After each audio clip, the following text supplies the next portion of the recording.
Now, to address those allegations, they're absolutely true. I have been playing it off stream. This is accurate. I have been caught, and I'm not even caught. I even said that I was doing it. But, you know, there it is. Don't you talk about playing it like every stream? Not all the time, but like every once in a while. Well, I could have expected that. Yeah, it's like, it's the best support character in the game. How do I live knowing I am playing the same game as that thing, that he has Shorekeeper while I don't? How do I live? If I told you the answer to that, I would get suspended. There is a strange kind of poetry to how things go viral now. Sometimes it is a meticulously crafted ad campaign with millions in the budget behind it. Sometimes it is a random meme that breaks containment on Twitter, and sometimes it is just a bald guy watching a trailer on YouTube. Wuthering Waves, full trailer and gameplay reveal. When did this come out? May 27th, and I haven't seen this? How's that possible? We live in a timeline where gacha games' rise into mainstream relevance didn't start with investors or executives. It started with a streamer reacting to a trailer, and the kicker? That worked better than anything money could have bought. It is almost funny. Studios spend years fine-tuning their marketing pipelines, building brand awareness through multi-channel campaigns, and here comes Tectone, just doing what he always does, and accidentally jumpstarts Wuthering Waves' entire Western breakout, completely unsponsored, completely off the cuff. That one spark turned into a cascade. People clicked, people shared, and from there, the game started walking on its own legs. And it didn't just stop, it evolved. Because this wasn't just a one and done hype cycle, Wuthering Waves kept showing up. It kept improving. The 2.0 update landed, and suddenly the game wasn't just interesting, it was polished. The traversal felt amazing. The world made sense. And for once, a gacha developer actually responded to feedback with real changes. And then you had the influencer wave. And not just the usual gacha crowd, we got Nicholas Light. Come on, dance like there's nothing left. Entertain me.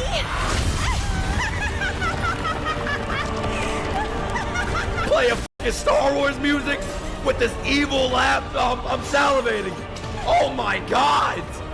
Mudahar, Asmongold, people who normally wouldn't touch this genre were downloading it unprompted. No sponsorships, no strings, just curiosity. And that doesn't happen unless something is genuinely cutting through the noise. And eventually, the industry took the hint. Steam reviews went up, Jeff Keighley gave it a showcase, it got nominated at the Game Awards. Slowly but surely, the conversation stopped being, is this the next Genshin killer? And started sounding like this is the Genshin killer. Which brings us to now. Summer Game Fest 2025.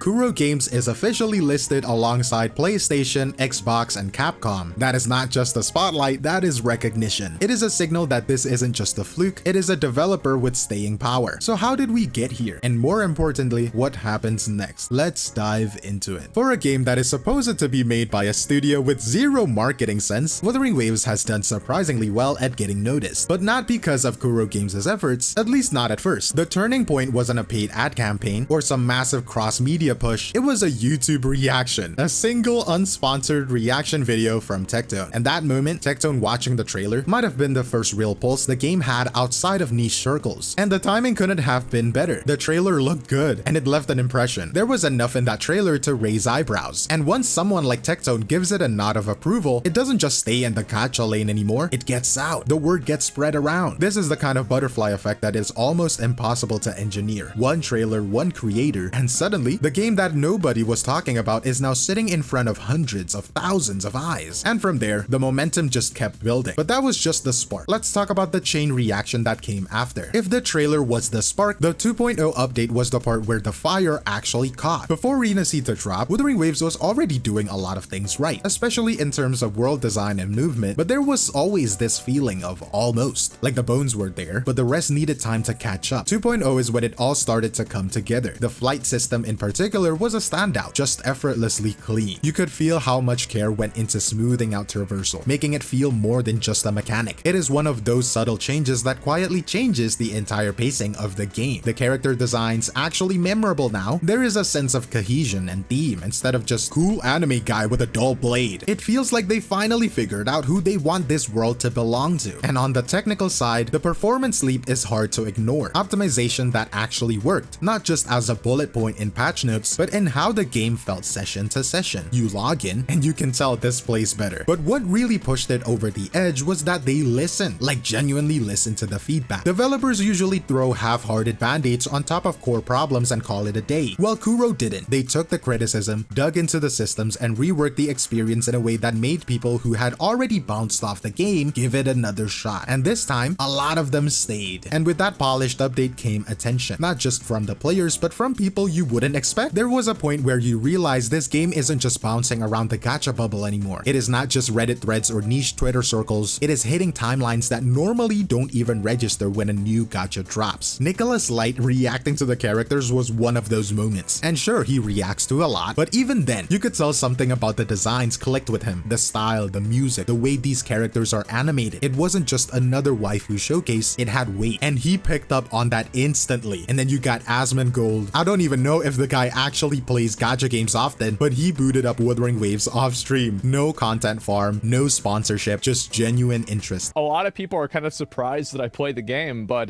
yeah, I 100%ed every zone. I beat every hologram at 6. I did all of the different completionism stuff.